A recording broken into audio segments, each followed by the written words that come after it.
नमस्कार दोस्तों।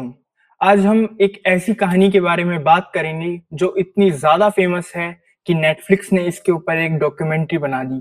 और ये कहानी है दो भाई एरिक और लाइल की, जिसको मेनेंडेस ब्रदर नाम से भी कहा जाता है। My name is Lyle Menendez. I'm at RJ Donovan State Prison in San Diego, California, and I am here for killing my parents. My brother and I were convicted together. First-degree murder verdicts for both Eric and Lyle Menendez. Excuse us, this is a special report from the Van Nuys Courthouse. Both Menendez brothers have been found guilty. इस कहानी की शुरुआत जब होती है जब Joseph लाइल मेनेंडेस का जन्म 10 जनवरी 1968 में हुआ और उसी के बड़े भाई एरिक का जन्म 27 नवंबर 1970 में हुआ। दोनों भाई बचपन से ही बहुत अमीर थे अपने पेरेंट्स की वजह से, और उनका घर लगभग 80 करोड़ का था। एक 80 करोड़ के बंगले में रहने वाले दो भाई, जिसमें एरिक एक बहुत अच्छा टेनिस प्लेयर था और एक बार तो अंडर 18 में 44th नंबर पे आया। लाइल, जिसका एडमिशन प्रिंसटन यूनिवर्सिटी में हुआ, वो एक कॉलेज ड्रॉप आउट था। लेकिन दोनों भाइयों के पास पैसों की कोई कमी नहीं थी, क्योंकि उनके पेरेंट्स जॉश और मैरी, जिनको प्यार से केटी बुलाया जाता था, जॉश मेनेंडेस और मैरी मेनेंडेस, ये दोनों बहुत फेमस थे। जॉश एक एंटरटेनमेंट एग्जीक्यूटिव था और मैरी एक टीचर थी। जॉश बचपन से ही इतना मेहनती था कि उसने अपने जीवन में इतना पैसा कमाया कि शायद कोई कमा भी ना पाए। ऑन 18 अगस्त 1989 दोनों भाइयों ने मोगेश 12 गेज शॉटगन खरीदी और उसको खरीदकर अपने घर ले गए। घर में जॉश एक सोफा पे बैठा हुआ था और दोनों भाइयों ने फायरिंग स्टार्ट कर दी। एक गोली जॉश के बैक हेड पे लगी और जॉश वहीं पे मर गया। लेकिन कैटी वहां पर नहीं थी और कैटी आवाज सुन के वहां पे गई और उन दोनों भाइयों ने कैटी के नी कैप पे और फिर कैटी की चेस्ट पे, आर्म्स पे फायरिंग स्टार्ट कर दी। कैटी के ऊपर उन दोनों भाइयों ने 10 गोलियां बरसाई। लेकिन उसके बाद आप सोच सकते हैं कि अगर कोई दूसरा ऐसा करता तो वो क्या करता। शायद वो उन गन्स को फेंक के भाग जाता।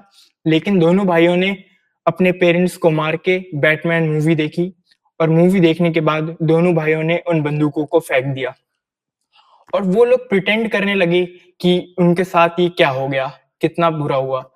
दोनों भाइयों ने 911 पर कॉल किया। The evening of August 20th, 1989, when Lyle Menendez made this call to 911 from the family's Beverly Hills mansion. Beverly Hills emergency? Yes, please. What's the problem? Someone killed my parents. Pardon me? Someone killed my parents. Police के पास में और police को बताया कि किसी ने उनके parents को मार दिया।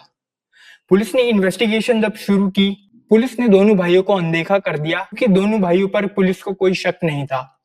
लेकिन टाइम के साथ साथ लोगों ने उन दोनों भाइयों को नोटिस किया कि दोनों भाई हद से ज्यादा पैसा कमाने लगे।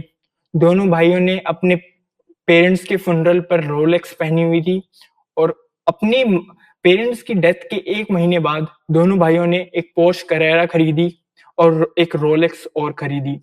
और इतना ज्यादा पैसा बरसाने के बाद लोगों को कहीं ना कहीं इन पे शक होने लगा। लेकिन पुलिस बाकी कनेक्शंस ढूंढने लगी कि उसके पेरेंट्स जॉश, जो कि एक एंटरटेनमेंट एग्जीक्यूटिव था, उसकी दुश्मनी किन किन लोगों से थी। पर पुलिस को कोई भी कनेक्शन नहीं दिखा, ना किसी से दुश्मनी। तो पुलिस ने नोटिस किया कि वो दोनों भाई इतना ज्यादा रुपए खर्च करने लग गए, जो कि अनकॉमन था अपने पेरेंट्स की डेथ के बाद में। दोनों भाइयों ने मेनेंडेस एंटरप्राइज खड़ी की, जो कि एक एंटरटेनमेंट कंपनी थी, और लॉस एंजलिस में दोनों भाइयों ने बहुत महंगे रेस्टोरेंट्स में खाना चालू कर दिया। और इसी के चलते हुए लोगों का शक यकीन में बदल गया। पुलिस ने लाइल को अरेस्ट कर लिया कैलिफोर्निया में और एरिक को अरेस्ट किया तब वो इजराइल में अपना टेनिस टूर्नामेंट खेल के आया।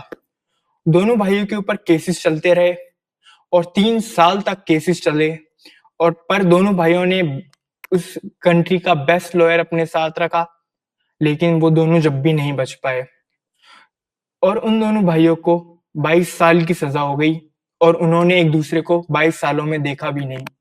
लेकिन एक दिन जब वो प्रिजन में ही मिले वहां पे वो दोनों खूब रोए और उन्होंने एक और केस चलवाया अपने डिफेंस के ऊपर। दोनों भाइयों ने बताया कि उनके पेरेंट्स वायलेंस और अब्यूज करते थे उन दोनों को, और उनकी माँ जिसका नाम कैटी था, लोगों ने पूछा कि उन्होंने कैटी को क्यों मारा, लेकिन कैटी को मारने का रीजन ये था कि जितना ही उसके पापा का हाथ था उतना ही उसकी मम्मी का हाथ था उन दोनों को परेशान करने में। तो दोनों भाइयों ने उन दोनों को मार दिया।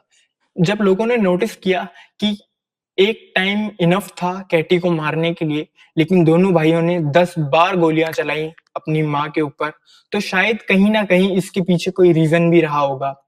दोनों भाइयों ने एक 4 फीट की एक लॉयर को अपने साथ रखा, लेकिन उसकी हाइट बेशक कम हो, लेकिन उसके वर्ड्स विलियम शेक्सपियर से भी ज्यादा अच्छे थे। उसने दोनों भाइयों की साइड ली और डिफेंस के तौर पे वो सारी चीजें बताई जो उनके पेरेंट्स उनके साथ करते थे। लेकिन इसके बावजूद लोगों को उन दोनों भाइयों के ऊपर शक होने लगा। लोग कहते थे कि वो दोनों भाई मगरमच्छ के आंसू बहा रहे हैं, लेकिन आज तक ये बात नहीं पता लगी कि क्या वो कहानी सच थी, क्या वो दोनों भाई झूठ बोल रहे थे।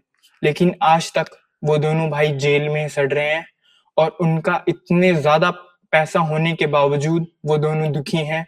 तो इस कहानी से हम ये कह सकते हैं कि मनी कांट बाय हैप्पीनेस। दोस्तों, आज तक ये मिस्ट्री सॉल्व नहीं हो पाई, लेकिन हम नहीं कह सकते कि वो दोनों भाई सच कह रहे थे या फिर वो दोनों भाई झूठे थे।